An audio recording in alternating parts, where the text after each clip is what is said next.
Hello, beautiful listeners. Welcome to your least favorite podcast. You've got me, your host, Shanze Reza, and special guest here to discuss and exchange ideas on acting, media, and the culture of it all. Hello, Ali Haji. How are you doing today? I'm doing very well. How are you doing? I'm doing fabulous and very excited, of course, having you on and also just talking to people in media, which is my passion. But on top of that, someone who's so young and has made a name for themselves outside of what media tries to capture them as. We're going to get to all of that in the nitty gritty details in just shortly.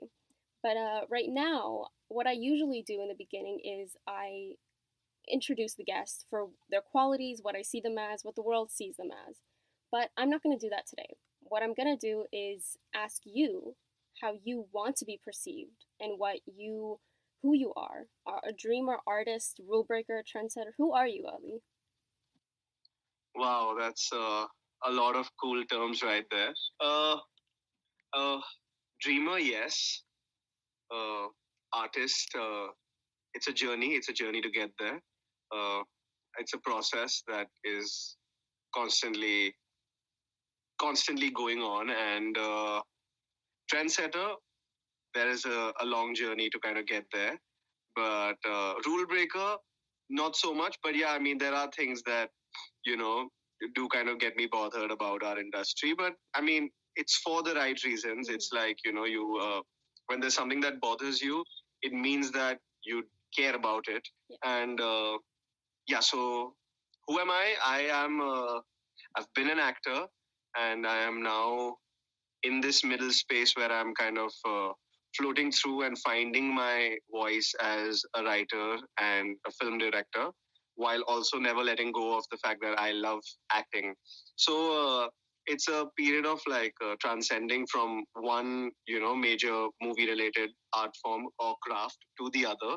And it's been a journey because I have grown up being a part of a lot of movies. And yeah, I mean, it's a new journey entirely. As much as I may have been on film sets, uh, it kind of makes me. It's humbling to kind of realize that when you want to do something else, you have to start from scratch. Your years of experience don't really.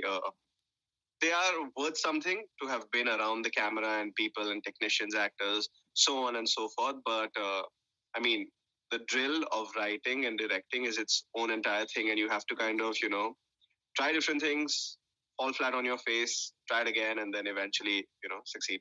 Yes. Slowly. Well captured. And might I say that you being so young, I mean, you're 22, very early in the beginning of your career. We don't know where you're going to take this, but the fact that you have this self awareness and you are grateful for your exposure and your opportunities, but you're still very aware of, hey, like, that's not everything. Connections is not everything. You really do have to make a name for yourself at one point in your career. That's true. Cool. Yeah, that's true.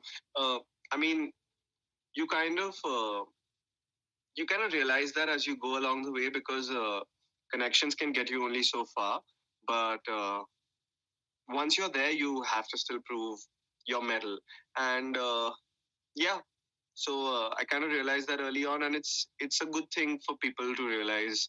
I mean, everybody has a different background for whatever it's worth. Some people could uh, crack a. I mean, you can get as far as you can with your connections, but even a star kid in today's day, and that's a term that's used a lot over here.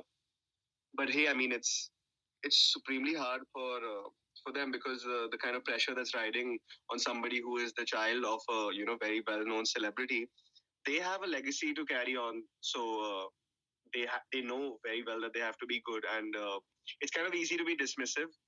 It's easy to be vindictive and feel like okay, that they had it easy. But to be honest, I mean, to know that you kind of have to be thrown into the spotlight for a country as big as India and then the rest of the world to look at you and to kind of be taking on the mantle from somebody who has had an iconic legacy, that's not exactly the easiest place to be in versus somebody like me who I mean, I am the first in this generation of people involved in the film industry. So I don't have any. There's no prerequisites. There's no standard that's been set. It's for me to do. I think it's tougher to kind of carry that on, because you're finding yourself while also trying to live up to what the like people expect of you. Yes, absolutely. Yeah. I'm so glad you brought that up because that was where I was leading. How we're going to kick off with a relatively more personal question, and how you mentioned child stars and start at a young age. And these actors, actresses being already in a very hectic industry for adults. Imagine putting Yeah. that on like young children that don't even know and can't perceive and comprehend outside of that.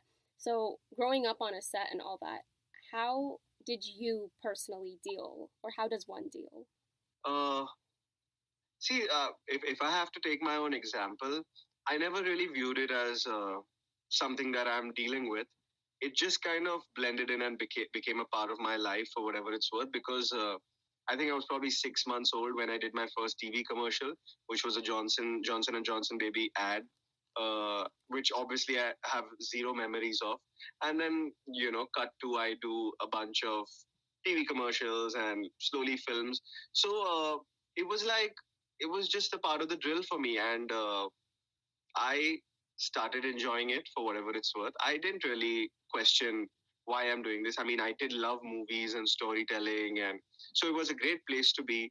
A lot of the people that I got the opportunity to work with, be it Amitabh Bachchan, Amir Khan, or Salman Khan, I've seen them on the screen. I've known who they are to this country, to these people, and to kind of be in the same room as them. It was, well, now I would, in retrospect, say it was an honor. Back then, I just felt like a really lucky kid. And that was that. What's interesting about your question, though, is that as you kind of grow older and kind of come into your teenage and, start making friends and a little bit of, you know, early falling in love and all of that, what you do realize is that while you were spending a lot of time on film sets and acting, there might have been certain basic childhood things that you missed out on. And have to kind of find ways to tick those boxes off at a significantly later age. So yeah, that happens. Uh, but I think I'm cool with that. Like I don't really feel bad about that. Maybe I did at some point as a teenager that, oh my god, like I've been working all my life, but I don't think like that anymore. Yeah. But I must add that it's it's an interesting place to be in because when you act as a child, you get the. I mean, I was lucky enough to have support from my school and my teachers and my principal and all of that. So what that kind of does for you is that you're away from school many months. And when you do go back to school, sometimes the other kids look at you as, oh, like he gets to have that, and that is not exactly a great place to be. But then you kind of have to wiggle your way around and realize that, okay, hey, I got to be a part of something else, which was also awesome. So now that I'm back here, this is their domain because they've been seeing each other 365 days, the rest of the kids. They're well gelled up with each other. They're well bonded. So now it's on me to kind of, find my way and try to be a part of this group and, not really keep a stick up my bum and be to myself. So, you learn that there are some days where you want to be to yourself. With time, it faded, and I was comfortable with it. That's good. That's good to hear that it didn't affect you and it wasn't too detrimental to your like mental well-being. But Yeah. that is something that many young fellow actors struggle with in terms of like doing. I mean, you mentioned like 6 months. You're not even aware of what's happening. So when we Absolutely. talk about like consent, is there something unethical about having children act at an age where they're not really even conscious of what's happening? Or do you think that it's not that deep? Well, again, if I have to take my example, and this is a subjective space to be in, but what is, like, if I have to take my example, why did I land the Johnson's baby commercial in the first place was, from all the babies, I was the happiest baby. So when they put me in that little bathtub in front of the camera, I kind of splashed the water around. That's what my mother tells me, and I played, and I didn't make a fuss about it. What that tells me is that little me probably didn't perceive this as a hostile, unfriendly environment, and hence, it kind of all worked out for the betterment of me.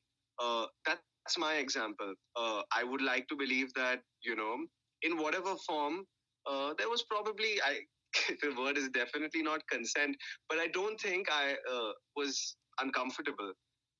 I think it's really on, it's case to case.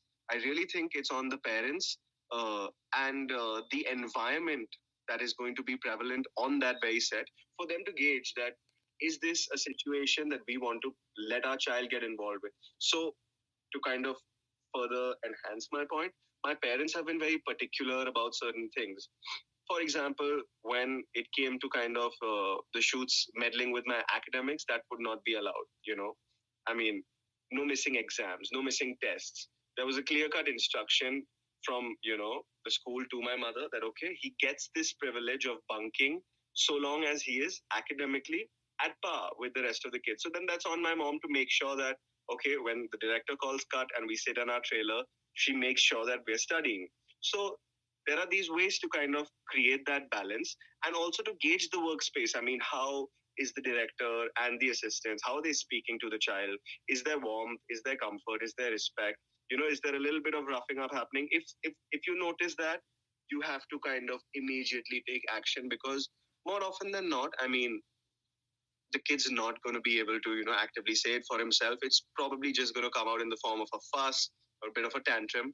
So that call has to be taken by the parents. I mean, they have to be the better judge of the environment that, that they're putting their child in. And then before that comes, I mean, is the child even kind of responding and reacting to the environment in a way that, gives you the feeling that, okay, we're not doing the wrong thing. So as I said, subjective. But if you're asking yourself the right questions and, being supremely communicative with the people and the choices you make, I think this is something that, it is achievable. So I don't think one should kind of look at it as a problem as much as, uh, maybe just be aware of the fact that there will be malpractice every place you go. Uh, it's a great space to be. It's early exposure. I would always, tell, I mean, in, for me, my life has been epic because of, getting those kind of opportunities early on in life. Small example, but at the age of 6, when I'm shooting for a film, Tara Rampam, to fly to New York City and to see all of Manhattan kind of cordoned off for you to be in a shot, it's an amazing, it's a sublime experience. So, I'd never want for anyone to miss out on something like that. That being said, I just kind of, want parents to kind of have in mind that, okay, they really need to gauge each situation. And yeah, uh, it's not cool to kind of, even for the productions, to kind of push kids beyond a certain hour count. Yeah. And make them do anything that they are not naturally comfortable with, because it can happen. 100%. Yeah, no, definitely a perspective that it is really case to case, but it's good to hear that yours wasn't too down like the sadder line. Okay, so I want to ask you, with coming back to film at an older age after acting so young, like what was it like stepping back into the acting scene after years in the public eye, and also carrying a character that faces so many hardships and heavy topics? We're talking about your film Noblemen. How was it like that? That's a heavy movie. Yeah, it is. Well, I'm so glad, first of all, that you are talking about Noblemen, because despite it being a fantastic film that kind of got a good amount of attention at festivals, I still feel like it's something that people could speak about more. So, plus one to this podcast for kind of bringing it up in conversation. Being very honest, and this is a true story, I was not going to do Noblemen. I was afraid of kind of stepping into a role that is so dark and exploring a character that I probably couldn't immediately associate myself with, especially because this came after a gap in my acting career. But there was these small pushes that kept coming to me from my mom, my dad, that, just take it up. It sounds like something interesting. And to add to that, I mean, the woman that directed the film, Vandana Kataria, and I have the highest regard and the most respect for her. She came to my house and literally told me in these words that I have come to your house, in a funny way, of course, to seduce you into doing my movie. And she spoke to me at length about the character, about bullying, and how nasty it can get in places that, I mean, fortunately enough for me, that, I mean, my privilege that I wouldn't have known, and I felt pretty daft at the point to kind of, I felt ignorant to have not known some of these things. And I guess gradually, as I chatted with her, I realized that this is a world that I want to give it a shot. I mean, I could come from a different place, but this is somebody's story, and I just want to take the deep dive and go for it. And heavy as it may be, and of course, I realized that much after we finished shooting, where it took me a little time to kind of let go of that character and all the darkness that he harbors. But the process of it was one of the most rewarding experiences of my life, because I just learned so much about the craft and about actually entering a character's mindset. Uh, and I am so glad that I did that film. So when we were doing it, I wasn't really thinking about about what the film is about. I was not thinking about uh, bullying, like we're trying to give out a message, or we're trying to Mm-hmm. make a cautionary film for young adults, and that bullying is bad. For me, I just wanted to ensure that I embody the most sincere version of that character, which is Shay. I mean, he's a 15 something tenthy who's getting ragged black and blue by his seniors, and he's confused about his sexuality, and he's a pretty earnest guy. I mean, he believes in a few principles. I mean, honesty, courage. Mm-hmm. So the fundamentals of that guy were something that I feel like applies to all of us in our everyday life, and I just stuck to that and really followed what my director was asking me to do, and not too much more than that. After the film release, though, is when I really realized how it paid off, because a lot of people reached out to me, people who've been in boarding schools, people who've been bullied, uh, you know, boys from the LGBT community, and I mean, they told me things like thank you, which I don't consider myself, worthy enough for, but it was extremely overwhelming for somebody else to tell me that I, you know, succeeded even to a micro, I mean, to a small part in kind of conveying their story on screen. So the larger payoff for that for me was unbelievable, and I am just so glad that I did that, because I don't think we were doing any of this with the intent of having that impact. Mm-hmm. It was just about a story, and also Merchant of Venice. I mean, Shakespeare. So why not? Yeah. Okay. Yeah. So I want to ask you why you think that stories like important social issues or sensitive topics, not only in India, but let's focus on India right now.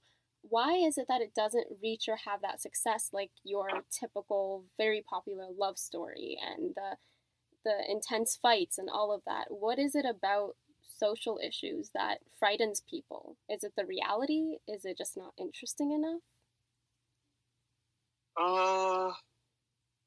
Well, let's put it this way. I mean, India is a very large country, so it's to kind of there's a lot of economics involved in it. I mean, to start with, to get a film, there are films that have that have outlined, great social issues and have gone far and wide. A case in point, like Rajkumar Hirani making PK with Amir Khan. I mean, such a lovely film. Or Three Idiots, or, Chichore. And I mean, there are so many more that I'm probably not thinking of immediately. What I feel can sometimes end up happening is that, if a film or an idea is perhaps not the most universal idea in terms of its accessibility, uh, case in point, Noblemen, where the setting is a boarding school, a boys' dormitory, the kind of stuff that happens, and then the reality of that is gruesome. We can sometimes assume that we're not always ready to kind of have a mirror put up to the really dark things that happen around us. But I don't think that in India the audiences are averse to seeing such content. Right. It's more a matter of there is easier access to, as you said, the chaka-chak romances or the, action pot boilers. So I feel like it's a matter of time until these sort of issues start kind of reaching the hands in scripts to the bigger actors, the bigger filmmakers, and with the right treatment, because when you make a film, you can't make it for, say, just a section of an audience. You have to, I mean, especially when you're making like a pan India film, you want to probably make it palatable to the taste of everybody. And India has, I mean, there's there's so many demographics in India. There's so many, uh, states and languages and all of that. So to kind of tap into each sensibility, it takes a lot of work. And you don't want to hurt anyone, you don't want to offend anyone, and at the same time, you want to drive your message home. So I don't think that filmmakers don't want to, tell stories at a larger scale with the right messages. It's more the challenge of kind of being able to do it without really hurting the sentiments, without really, offending people, and getting to the film what it deserves in terms of its star power.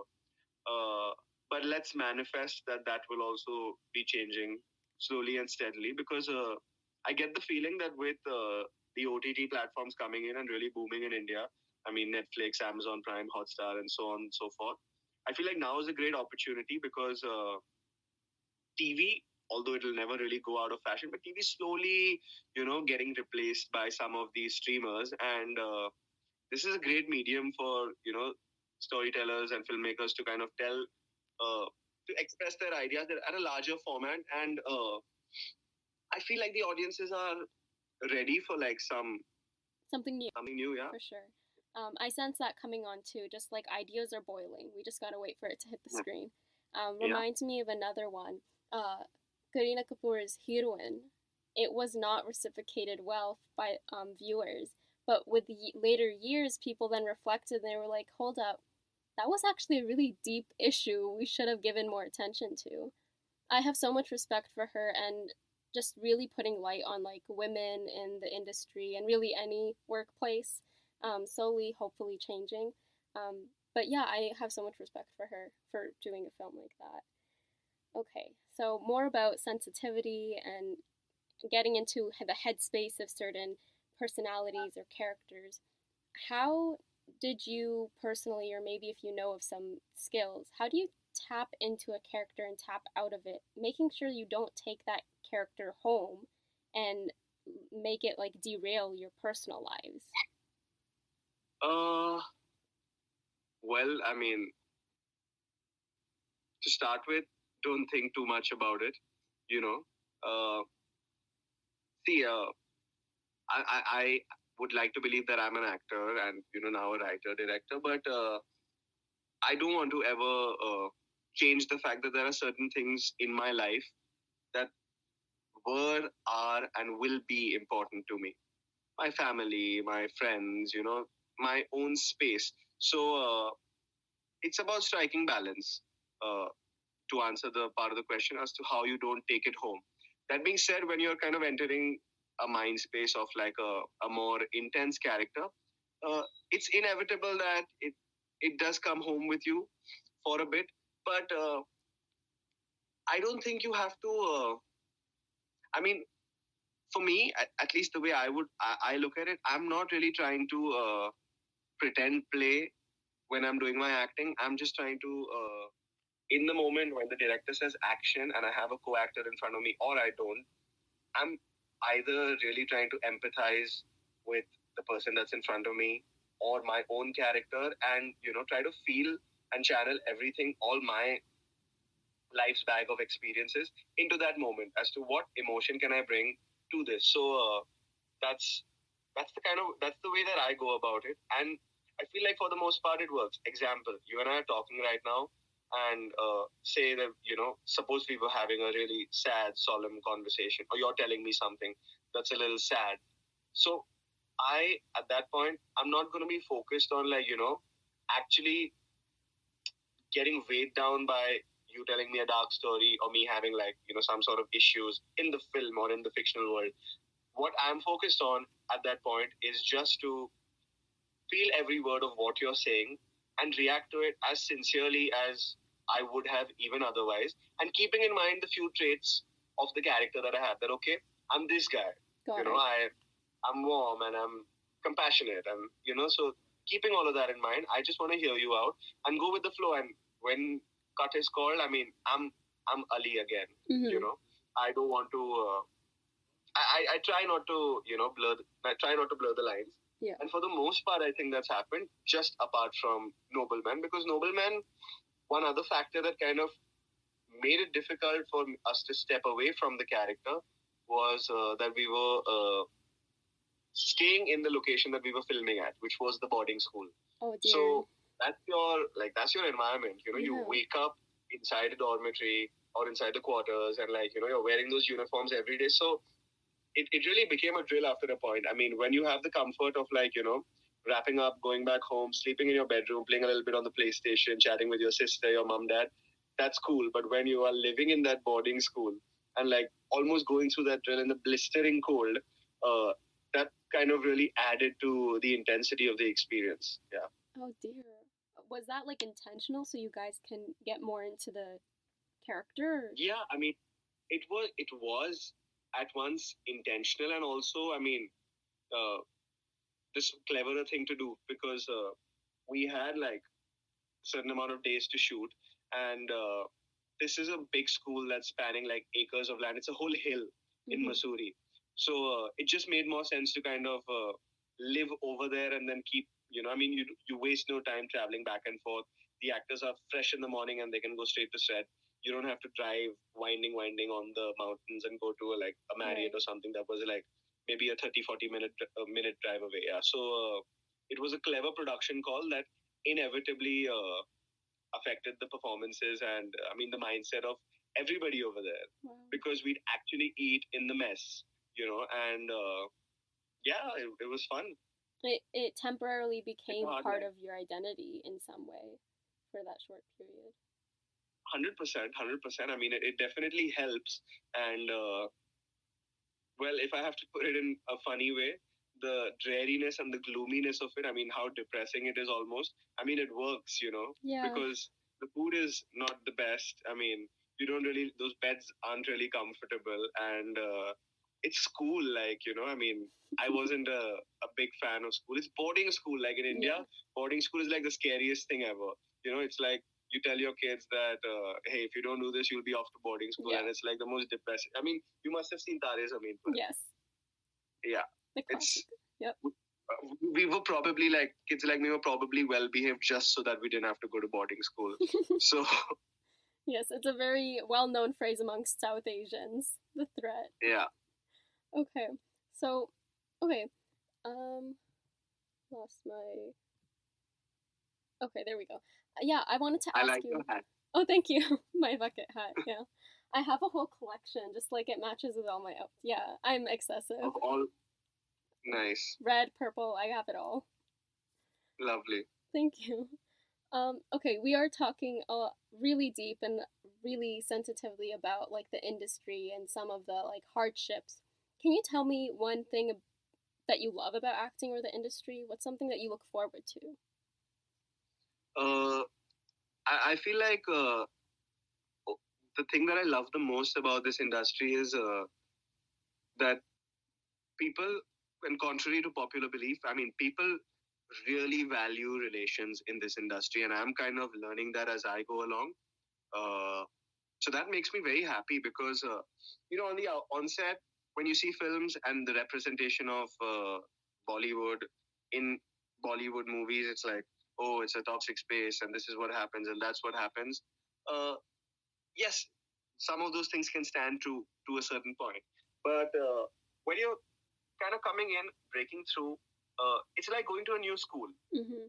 When you go to a new school, it will take you time to kind of hit it off with the rest of the kids who've probably known each other since nursery. Yeah. So they've grown up together. They know each other. Their families. They are vibing.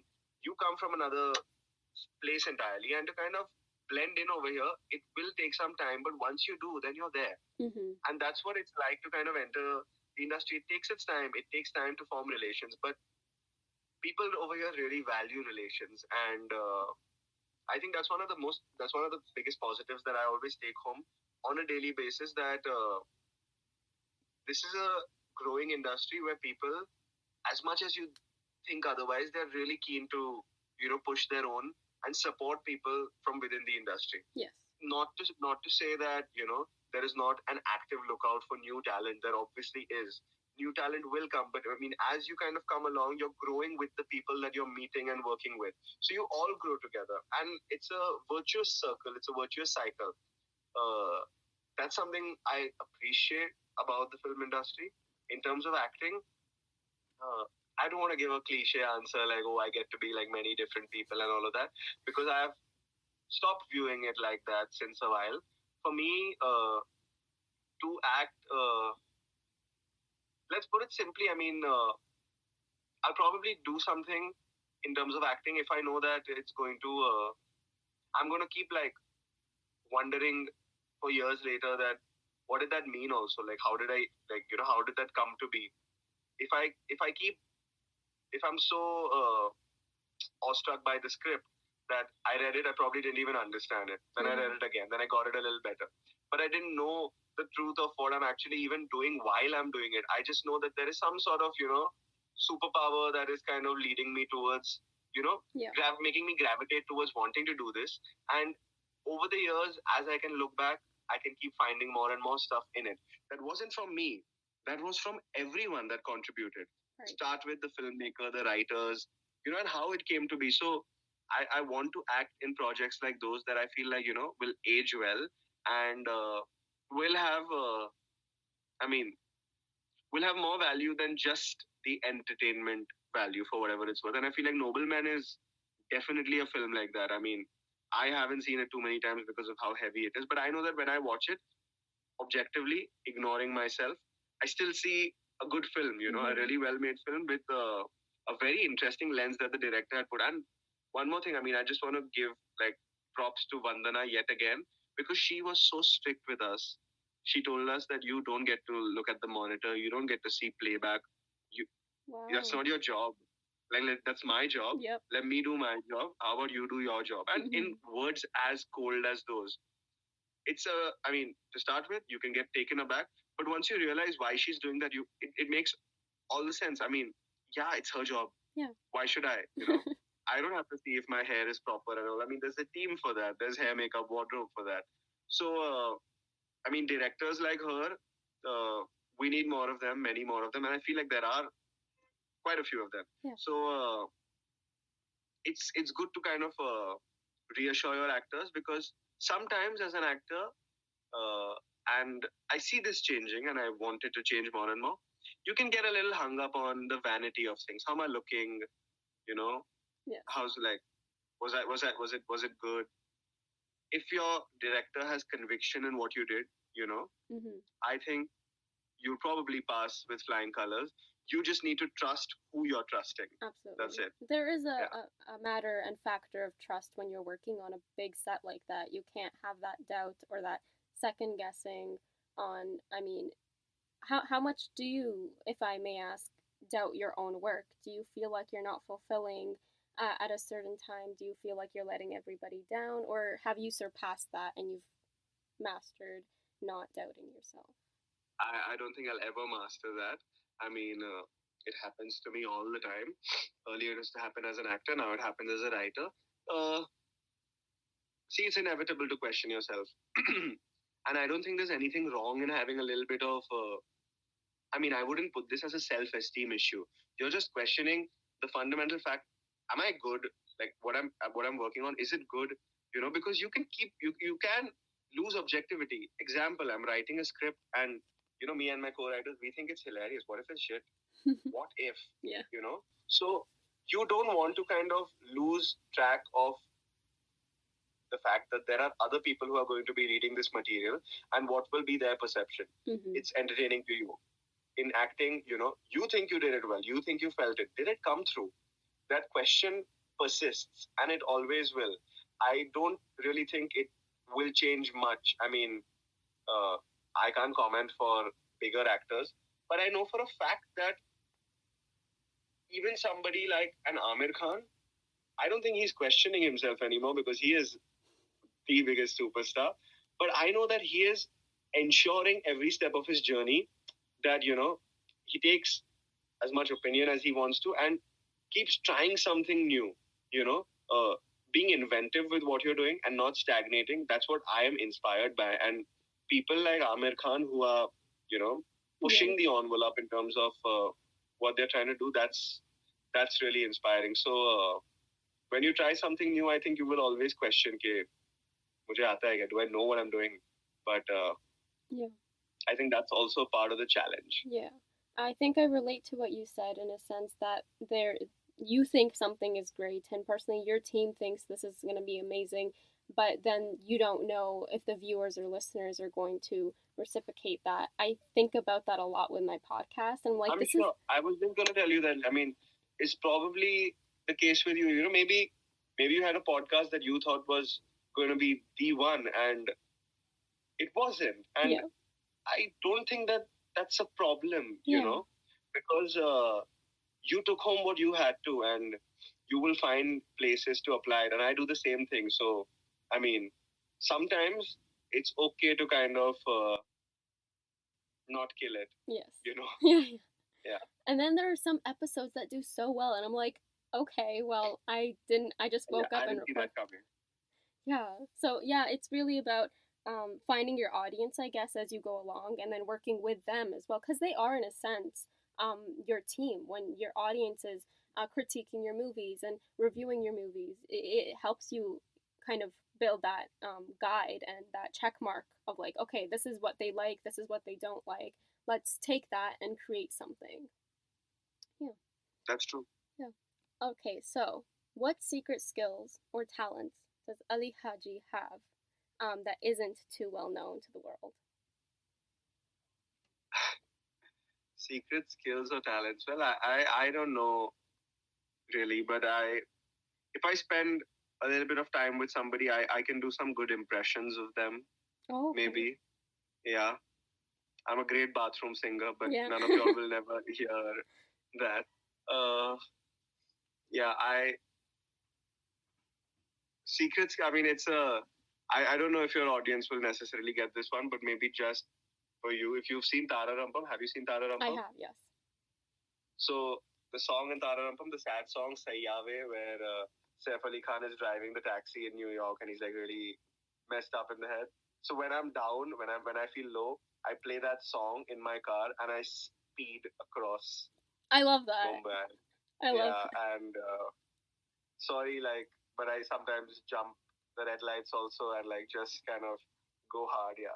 Fair. So yeah, I wouldn't call that a secret talent or skill. It's just a secret thing that I do. Yeah. And it's entertaining. Yeah. Yeah. Really, I do like playing an emotional song and pretending that I'm in the music video of it. We've been there, all of us. Yes. Yeah. Okay, so I want to ask you, how does popularity and fandom and supporters shape you? Does it get to your head? How do you stay humble? Tell me about it. Well, to start with, I don't really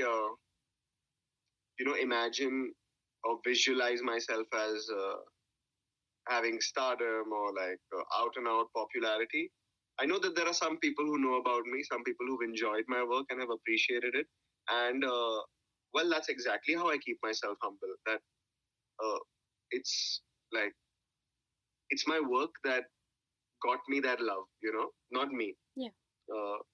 If I was probably just sitting at home and being the, serial movie watcher or playing FIFA all day on my PlayStation, that's not what would have happened. Mm-hmm. So I did some work and I did it again and again, and that's when some recognition came for it, and some love and some adulation came my way. So I somehow realized early on that I will receive that if I'm putting in those hours, putting in that time, putting in that effort, and then being getting some amount of attention, for lack of a better word, for that will feel nice. But it's definitely not going to come my way without doing any of it. So Yes. that's exactly, I mean, that is how I keep myself humble, by reminding myself that, dude, if there are, if there's even 5 people out there who really like my work, that's something for me to be grateful about, for me to kind of keep myself humble, and to, maybe try to bump that number up to 10, and, put in some more hours. Yeah. That's how I think about it. And yeah. Got you. And I can tell you're very humble because you did not try to wiggle in anywhere throughout this podcast about your production house and like pastiche, correct me if I'm wrong, pastiche pictures. Not bad. Pastiche. Pastiche, okay. Yeah, so tell me about that. I mean, you are more than an actor with this project that you have going on. You have, I mean, you're so young. You're taking on this project. You're the founder of it. I want to know details. Well, it's like my baby. It's something that we started in the middle of the pandemic, and we knew we were going to do it, me and my partners, but the pandemic just kind of gave us that, push, that, okay, now is the time. I mean, the world's coming to an end, and it's not, but that time we thought so. So let's just do it. And we did it. I mean, the core idea, the principal idea at Pastiche Pictures is to make some really fun content in all formats. Really, there's sky's the limit. I mean, maybe someday we do podcasts too. I don't know. The idea right now is just to do films, short films, what we call over here web series, and you guys call shows, or Yeah. I mean, primetime TV. I don't know. So the idea is to produce good original content, and Pastiche is basically a work inspired from another artist's work, which kind of so a parody is the exact opposite, like the textbook opposite of a pastiche, if I'm not wrong, and I don't think I'm wrong. So a parody is like mocking, a famous artwork, versus a pastiche is kind of paying tribute and homage to a famous artwork. Gotcha. That's the principle. I mean, we are students of world cinema, and all sorts of amazing acting and writing and direction. So our idea over here is to kind of imbibe the best from the best and find ways to reinterpret that into our own works. I mean, when the thing is, most ideas kind of stem back to the same place. The fundaments in story writing are few, but if you meddle them around, there are so many permutations and combinations that you can still make something new, something original, something fresh every single time. So that's the idea that we really want to push with our content, that we want to kind of, pay tribute and have a lot of Easter eggs and a lot of, hidden messages that can eventually with time be decoded in our storytelling. And we don't put like active thought to how we are doing this. I mean, the idea over here is not to, write with the intention of plan. Yeah. Got it. You're just We're having not fun. writing. We're just having fun with it. We're just being sincere with it. We're just, kind of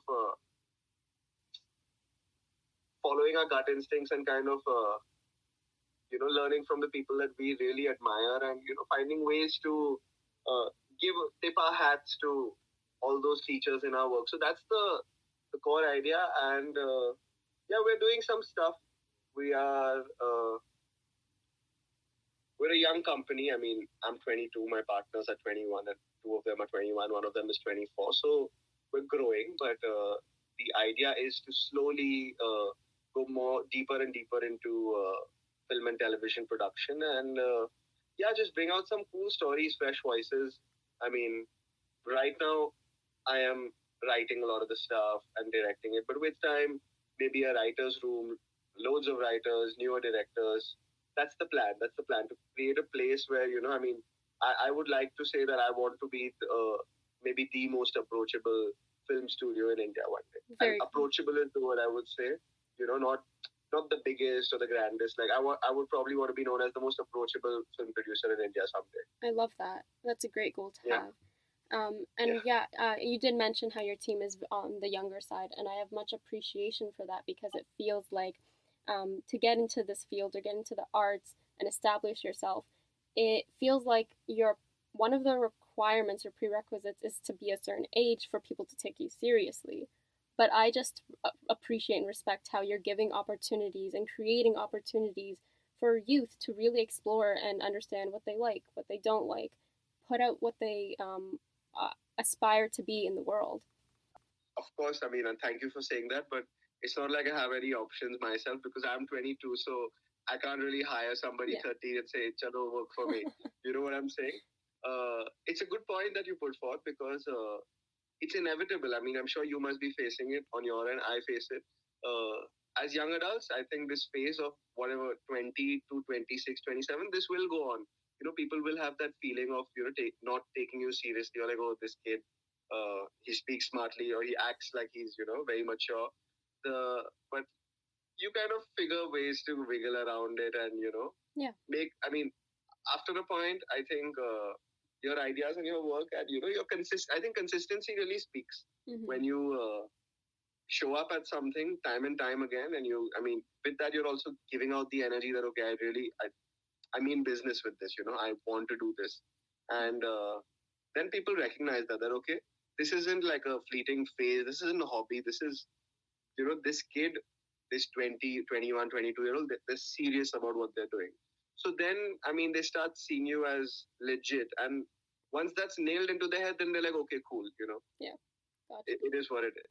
We are nearing the end of this episode for this podcast. I wanted to ask you, out of all the projects you've took on, because you have done a handful of projects, which one would you say is the most meaningful to you in terms of maybe memory, storyline, people you worked with, the impact? And you have to pick one. Yes, that is. Well, I'm generally not one to choose, but because we've kind of referenced it a few times in this conversation, I'd definitely say that I'm very grateful to have been in Tara Rampam, because it's a one of a kind film that I think has been made in India. It's about racing. We didn't really see that ever again. That too, it's a good racing film. I mean, it stands at par with a lot of the international films, and I can say that with a lot of assurance. Secondly, the amount of adulation that I received for playing Champ is crazy. I mean, there are so many kids who've like come up to me and told me that this was their favorite film growing up, and that means a lot because I had a favorite film growing up, which was The Lion King, for example, or Monsters Inc., for example. So for somebody to tell me that a film that I was in was their favorite film growing up, that means a lot to me. And it was just awesome also to shoot in New York and all of that. Not to not mention that I have very grateful to have been in all of my other projects. But yeah, Tharanampam special. We shot literally inside the Disney toy store. So that's pretty crazy for a 6-7-year-old. It was exciting. Okay, beautiful. Thank you so much. I think that's the end. Thank you so much once again for joining me and letting me in on your journey, the past, the present, where you're going to go with future projects. And you're very, very humble and very well spoken and self aware, which I just appreciate being in like such big light with all eyes on you. So, yeah, that's everything. Thank you so much. Thank you so much. It was a pleasure. And I do think that you are also a very intuitive and, friendly podcaster because I felt like you really steered the conversation in good directions every time I probably rambled on too long. So thank you. Thank you so much. I really appreciate it. Hearing those words from you, it means a lot. All right, beautiful listeners, that's the end of this episode.